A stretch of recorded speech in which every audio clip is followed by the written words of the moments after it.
The helicopter hovered at 8,000 feet when they sliced through her safety straps. Without warning or explanation, the crew chief's blade cut through everything, holding Staff Sergeant Norah King to the floor. She had barely 3 seconds to process what was happening before multiple hands grabbed her and forced her toward the open door into the Afghan darkness. No way to float down, no rope to catch, no way out. That's what the 5 Delta Force soldiers watching from inside believed. They were about to discover why the 75th Ranger Regiment kept Norah King's record secret for 7 years. But before revealing how she lived through something no one survives, leave a comment about where you're watching from and click that subscribe button. What comes next changed everything they understood about human survival limits. The day began with misleading peace at Forward Operating Base Chapman. The Hindu Kush Mountains stretched upward like jagged teeth against a painfully bright sky. Staff Sergeant Norah King sat away from everyone else in the briefing area, cleaning her perfectly maintained rifle with careful movements. 5 years with the Rangers taught her that quiet moments before operations were when danger liked to show up. At 28, Norah didn't match what movies show as elite soldiers. Medium height, thin instead of muscular, with dark hair cut even shorter than required and brown eyes that constantly moved, never staying still. The type of appearance that vanished in groups, which helped her in places where being noticed meant death. King, Major Harrison's words interrupted her focus. "You're staying behind this time." She raised her eyes, hands continuing to work the rifle mechanism. "Sir, command order. We're bringing the Delta operators on this mission. They need practice hours and leadership wants them learning our area." He pointed to the 5 soldiers spread across the room's plastic seats. "You're just coming along to help with terrain knowledge. No action on the ground." The Delta Force group looked carved from solid rock. All hard edges and controlled aggression. Their commander, Master Sergeant Cole Hammer Rohr, had a scarred face suggesting he'd survived many knife encounters. "Understood, sir," Norah answered, but unease settled inside her. In 5 years of missions, she'd never been pulled from duty without explanation. Specialist Danny Kim, her regular spotter, met her gaze across the space. His look communicated everything. Something's not right.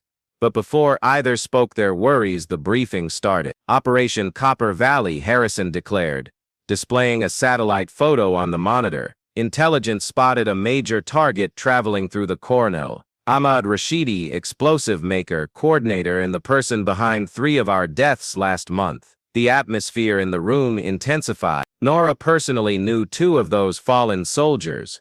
Brave men destroyed by hidden bombs bearing Rashidi's trademark. Pressure switches concealed beneath garbage. Follow-up explosives positioned precisely where rescuers would stand. "Delta leads the action on ground," Harrison went on. "Basic capture operation. King, you're staying in the aircraft for observation purposes. Any questions?" Rohr shifted in his seat. "Why do we need Ranger observation if we're not anticipating trouble?" "Back up," Harrison answered.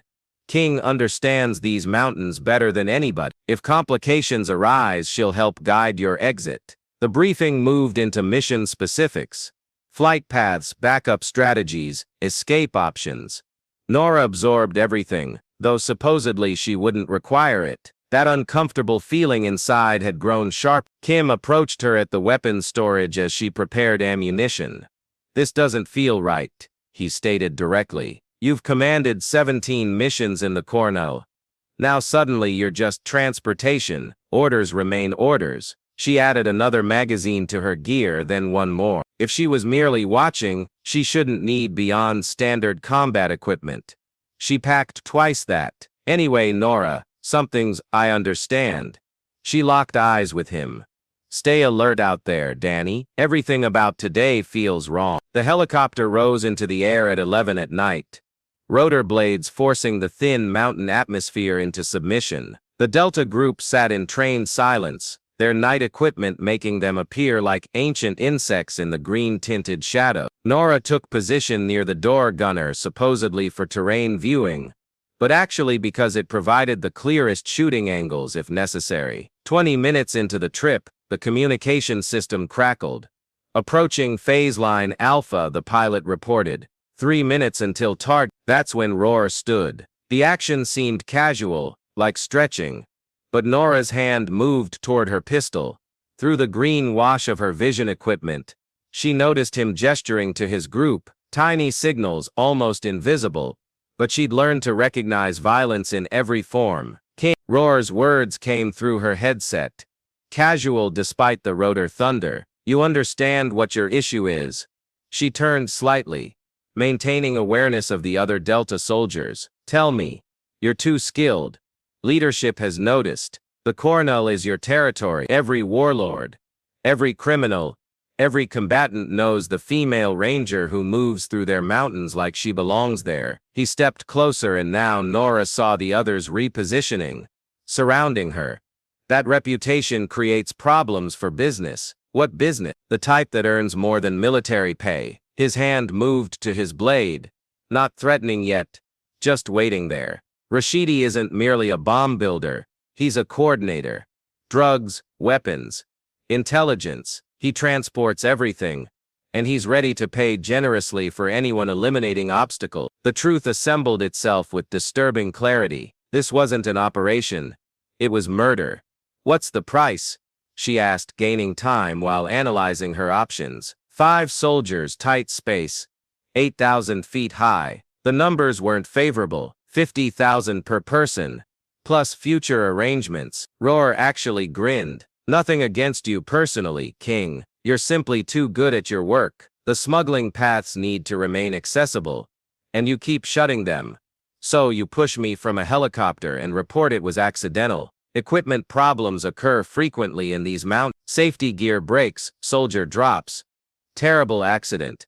Complete military ceremony. He pulled the blade out, its edge dark against the green night vision environment. Unless you choose to resist. Nora's thoughts ran through multiple scenarios between heartbeat. She could battle, but 5-on-1 in confined quarters would end poorly. She could request assistance, but the flight crew might be involved. She could. The blade moved quicker than awareness, cutting her safety straps with expert precision. Before reacting, hands seized her limbs, her equipment, lifting and shoving in coordinated effort. The helicopter's opening gaped beside her, 8,000 feet of emptiness beyond its threshold. Should have remained safe, Ranger, Roar stated. Then they forced her out. The darkness consumed her completely. Dropping at maximum speed equals roughly 120 miles per hour. At that rate, the human form becomes a falling object, controlled by physics alone.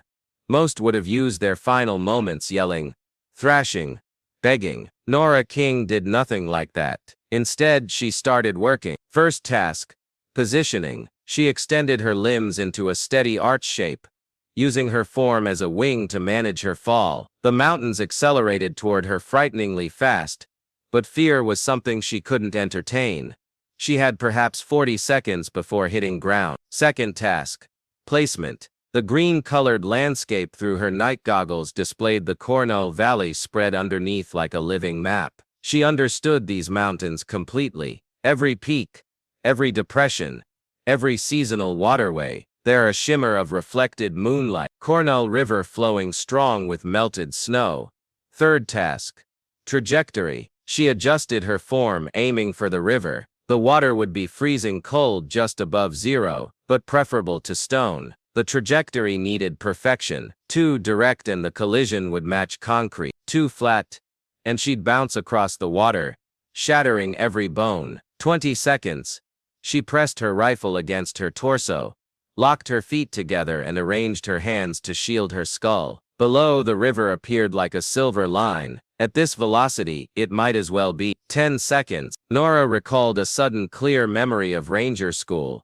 The combat water survival training. The teacher, a weathered veteran named Martinez, showing high-altitude water entry. The human body can endure tremendous collisions if you understand force distribution. It's not about toughness, it's about intelligence. Physics ignores your emotions. 5 seconds. She rotated her form, transitioning from flat to almost upright, feet downward, but tilted forward at 45 degrees, toes extended, muscles prepared, but not stiff. The secret was piercing the water and allowing it to gradually reduce her speed, not striking it like a barrier. 2 seconds. Time stretched. The river filled everything she could see, no longer a line, but a rushing flood of snow, melt and rock. She observed individual waves, how the current split around underwater stones. Too late for changes, too late for anything except commitment. 1 second, she inhaled the deepest breath of her existence. Contact. Everything burst into disorder and agony. Even at the best trajectory, striking water from 8,000 feet felt like being pounded by invisible clubs. The force traveled through her feet, her legs, her back, attempting to compress her frame into itself. Her sight turned white, then dark, then white once more. But her calculations were accurate. Rather than breaking on contact, she cut through the surface like a blade, the water slowly reducing her speed as she dove into the darkness. The cold defied description, so extreme it burned, every sensation protesting, her chest compressed by collision, desperate for oxygen. But she was still descending too quickly, still going lower. The river was roughly 20 feet deep here, and she struck bottom forcefully enough to sink into the mud. Stones scraped her equipment. Her helmet struck something hard, and her left arm exploded in pain, suggesting dislocation at least. But she was breathing. Norah pushed from the riverbed with legs barely functioning, swimming toward what she hoped was air. The flow had already swept her away, the water so frigid it stole her energy every moment. Her equipment, soaked and massive, attempted pulling her down. Her face broke through and she gasped, drawing in air that tasted like existence itself. The current smashed her against a rock, adding broken ribs to her expanding injury list. But the collision also drove her toward shallow water. She grabbed at stones, fingernails tearing until she could pull herself partially onto a gravel shore. For 30 seconds she simply remained there, expelling river water and blood, every breath a chorus of pain. Her left arm was certainly dislocated, at least 2 ribs fractured, and something in her right leg had ripped during collision. But she was breathing, she was aware, she was living. Above, the helicopter's rotors were disappearing into distance. They'd likely return to verify the death, but the river had swept her nearly a quarter-mile away from the collision point. In the shadows, with the forest covering, they'd never locate her. Norah forced herself to knees, then standing. Rising required 3 attempts and left her sight dimming. But adrenaline was incredibly powerful. She needed movement. The air was cooling, her clothing was drenched, and freezing would kill her just as certainly as the drop should have. She stumbled toward the trees, each movement torture, and discovered a rock cluster forming natural protection. With her functional arm, she retrieved her survival kit, waterproofed, because she'd learned earlier that readiness meant expecting everything to fail. Fire materials, thermal blanket, basic medical items. She couldn't risk flame. The smoke would reveal her location, but the thermal blanket would help preserve whatever warmth remained. The pain medication called to her, offering escape from the symphony of suffering through her frame, but she couldn't afford mental cloudiness. Not yet. Instead, she clenched her teeth and reset her shoulder. The noise it produced returning to position was wet and terrible, and she had to clamp down on her rifle strap to prevent screaming. Next, she used her rifle strap, creating a temporary binding for her ribs. It wouldn't heal them, but it would prevent puncturing a lung if she needed quick movement. Her communication device was ruined, waterlogged and broken from collision. Her location tracker had survived, but turning it on would broadcast her position to everyone, including the Delta group that just attempted killing her. She was isolated, wounded, and believed dead in dangerous territory. Most would have surrendered, awaited death or rescue. But Norah King wasn't most. She was a ranger, and rangers never surrender. They also never forget. As she crouched beneath the thermal blanket, sensation gradually returning to her fingers and toes, Norah started planning. Roar and his group believed they'd removed a threat. They were about to discover they'd made something far more dangerous. A ranger with nothing remaining to risk, and everything to demonstrate. Morning arrived like both gift and threat. The warmth was appreciated after a night of freezing cold, but it also meant the search would start. Roar's group would need proof of her death, and when they found no remains, they'd begin hunting. Norah had relocated twice overnight, disregarding her body's complaints. Pain was simply data, and data could be processed and stored. She'd mastered that in environments where displaying weakness killed you faster than weapons. Her present spot was a shallow opening, really just an overhang of stone, but it offered hiding and a solid view of the valley underneath. Through her damaged but working binoculars, she observed the helicopter return, circling the river like a scavenger. It stopped hovering near her collision point, and she could picture the discussion inside. Bewilderment, worry, the increasing awareness that they hadn't located a body. The aircraft descended on a level section of shore. 5 shapes appeared, spreading in a search formation. Even from distance, she identified rowers' unique movement. Hunting. Assured, they were equipped for battle, not rescue, which revealed everything about their plan. Her rifle had survived the drop, shielded by its case and her form. She'd taken it apart and cleaned it overnight, working by sensation in the shadows. Now she settled into firing stance, using a fallen tree as support for her damaged arm. The distance was extreme, nearly 800 meters, and with her wounds, she could perhaps handle one solid shot before the kickback became too much. But one shot could alter everything. She observed them searching, patient as rock. They were skilled, she'd acknowledged, expert movement, covering fields of vision. Perfect small group methods, but they were also overconfident, thinking they were tracking a corpse, not a survivor. One among them, Sergeant Briggs, she assumed, paused to sip from his water bottle. A minor thing, a human action, but it showed he felt secure. That was their initial error. Norah aligned the shot, calculating wind, height and the minor shaking in her hands from cold and pain. The calculations were instinctive, embedded in her muscle memory through countless training hours. Inhale, exhale, discover the natural pause between pulses. She didn't shoot Briggs.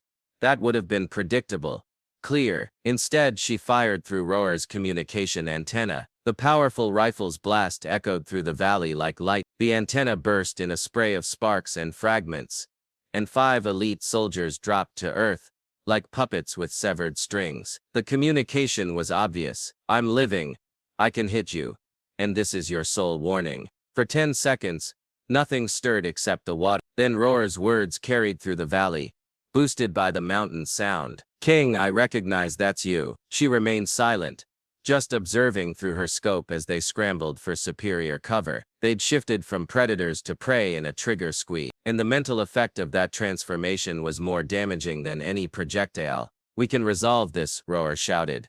It was merely business. Norah smiled darkly. Everything was merely business, until someone fired back. She relocated, pushing through the pain to a fresh position. Primary rule of sniper combat: never shoot twice from identical locations. Her leg barely supported her mass and dark spots appeared at her vision edges, but she'd functioned in worse situations. In Iraq, she'd finished an operation with a bullet in her. In Afghanistan's Paktika region, she'd traveled 12 miles with a fractured leg bone. Pain was brief, death was forever. The Delta Group was moving now, attempting to circle her suspected spot.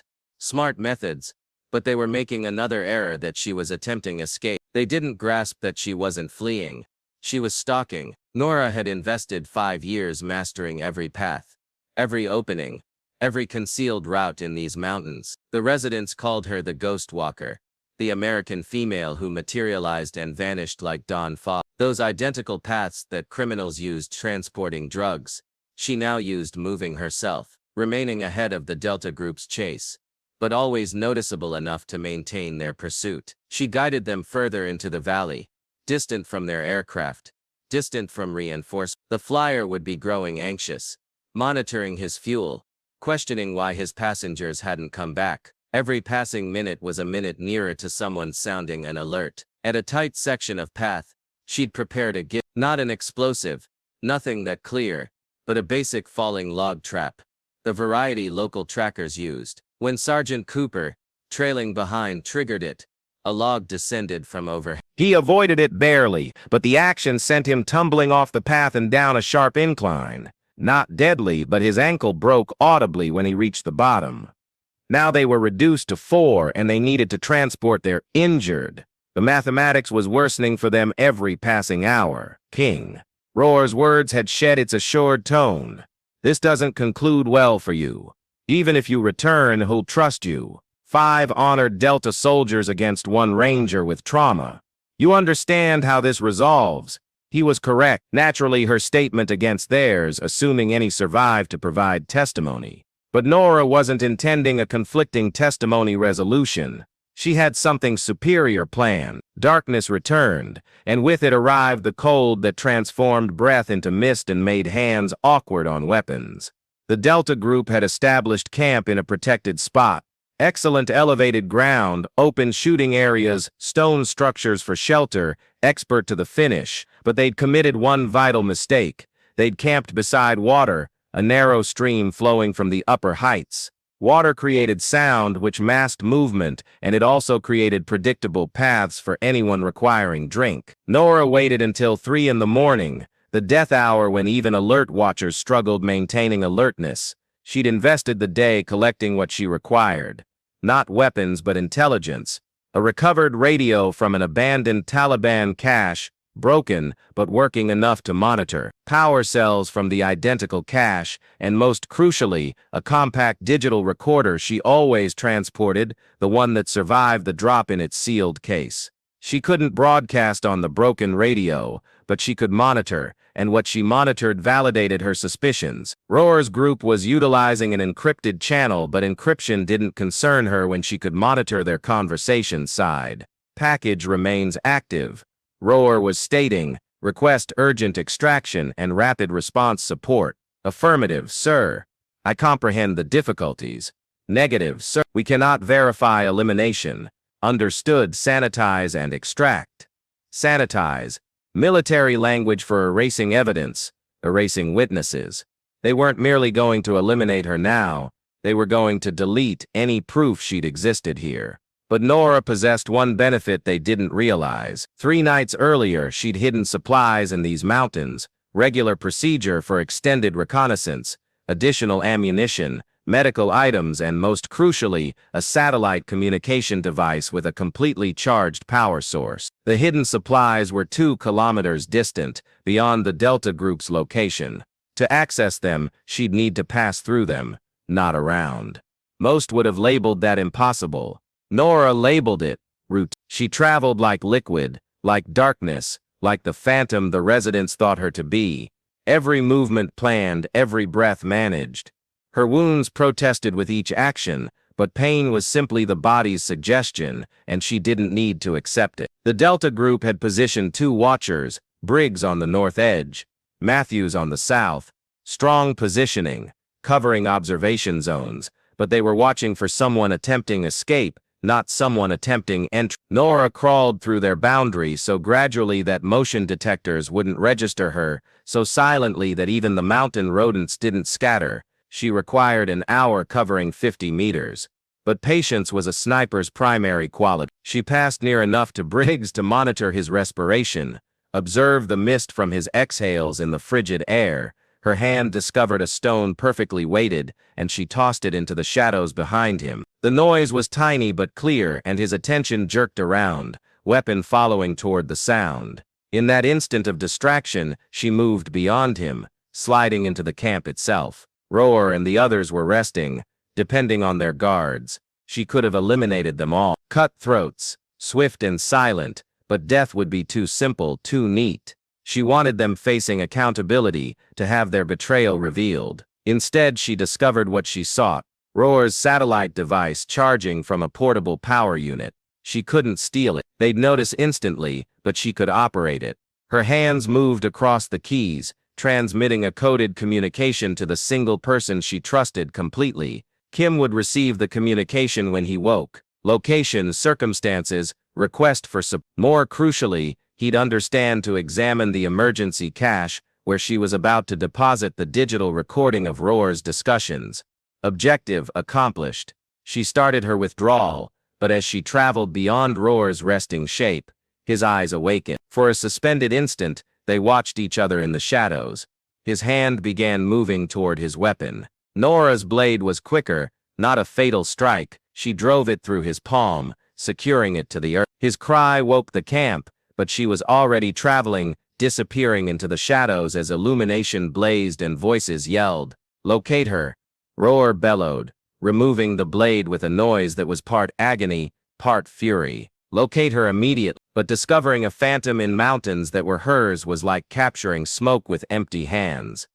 Norah accessed her cache as morning colored the peaks, orange and golden. The satellite device connected on the initial attempt. "Danny," she stated when Kim responded, his words thick with rest that instantly disappeared when he recognized hers. "I need you listening extremely carefully. Document this conversation." She explained everything, the arrangement, the attempted killing, the admission she'd captured. As she talked, she could monitor helicopters in the distance, several aircraft approaching rapidly, either salvation or execution, depending on who reached first. "Norah, remain there," Kim stated. "Harrison's mobilizing everyone. We're approaching for you." "Negative, I'm completing this." She retrieved her emergency signal device, prepared a round. "Simply ensure the recording reaches command. Whatever occurs next, I want the facts documented." The helicopters were nearer now. She could observe them. 2 Blackhawks and an Apache Guardian. But whose aircraft? She'd discover shortly. Norah launched the signal directly upward, a vivid red star that suspended in the morning atmosphere like a challenge. "Here I exist.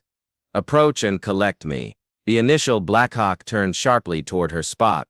Through her binoculars, she could observe the door gunner, weapon aimed at her position. But behind him, she observed something that produced a smile. Kim's appearance, and beside him, Major Harrison, appearing like he wanted eliminating someone. The second helicopter was traveling for Roar's spot. She could picture the discussion occurring over the communication, claims, refusals, demands for evidence. But the evidence was already transferred to protected servers. Kim having accomplished his technical skill from the aircraft, the Apache circled overhead, a hunter waiting to observe which target to attack. Ultimately, it would reduce to evidence, statements, and the variety of political strategy that occurred far beyond her authority level. But as the initial Blackhawk settled onto the ridge, and Kim leaped out, rushing toward her spot, Norah understood she had already achieved the sole victory that concerned her. She'd survived against impossible circumstances, against betrayal and gravity,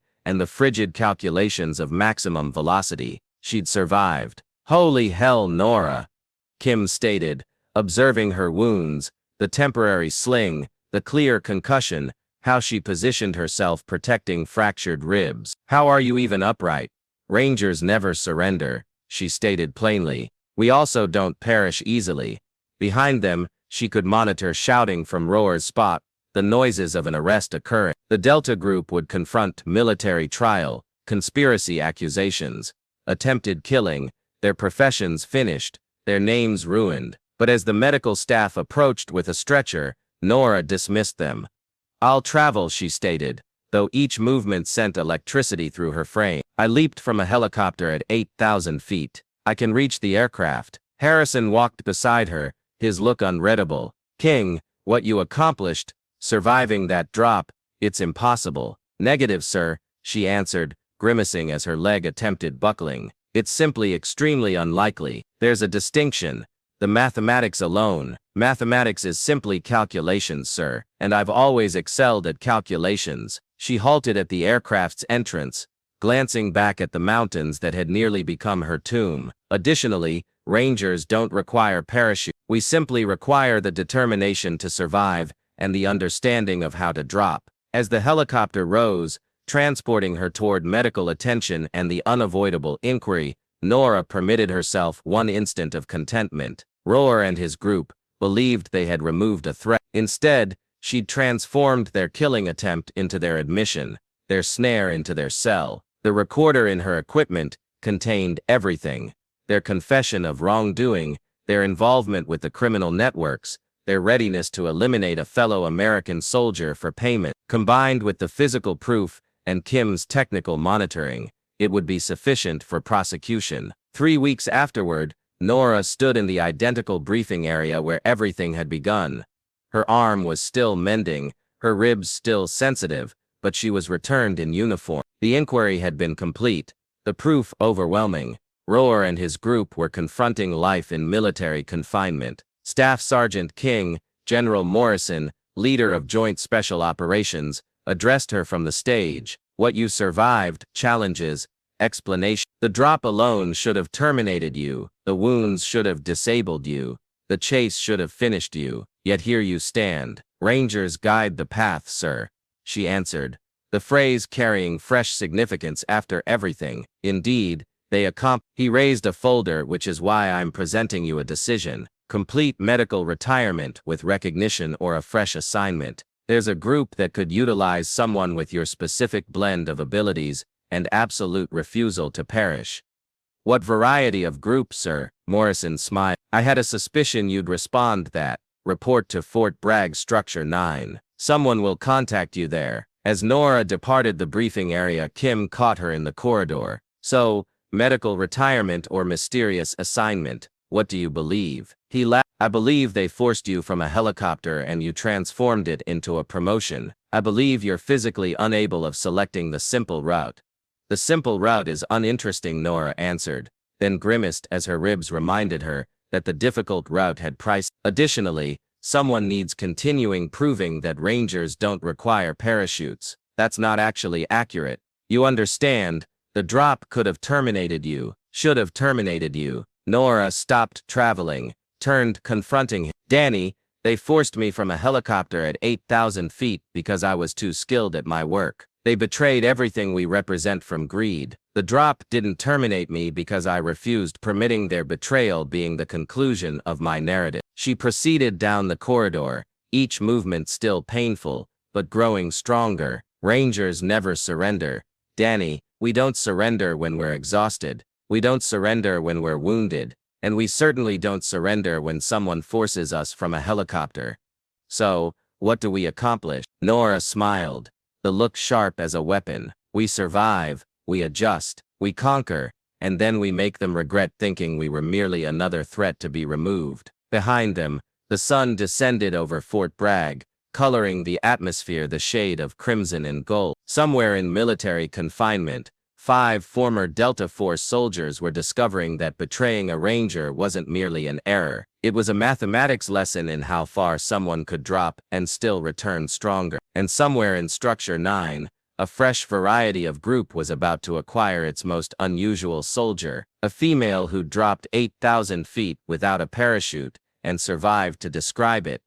The presentation concludes with genuine footage from Norah's helmet camera recovered during the inquiry. The instant of the shove, the drop, the collision, all captured in grainy nightmare detail. The inquiry panel had observed it numerous times, attempting to comprehend how she'd survived. The response was straightforward and intricate simultaneously. Preparation, readiness, and the complete refusal to accept death as a result. She'd performed calculations in freefall, utilized her form as a wing, discovered the singular possible survival answer in countless fatal options. But beyond that, she demonstrated something that every Ranger understands, but few genuinely experience, that the human determination, correctly directed and prepared, can overcome impossible circumstances. That sometimes the distinction between death and survival isn't equipment or fortune, but the straightforward refusal to cease battling. Norah King became a myth in the Special Operations Circle, not for what she'd accomplished on operations,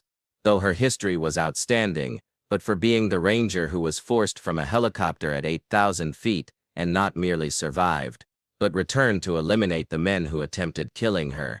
They'd believed they were removing a threat. Instead, they'd made a myth, and myths, as any soldier will explain, are significantly more difficult to eliminate than individuals. Rangers guide the path. Sometimes that path is directly downward at maximum velocity. But as Norah King demonstrated on a frigid night in the Kurnal Valley, Rangers don't require parachutes. They simply require the determination to survive, and the understanding that dropping isn't identical to failing.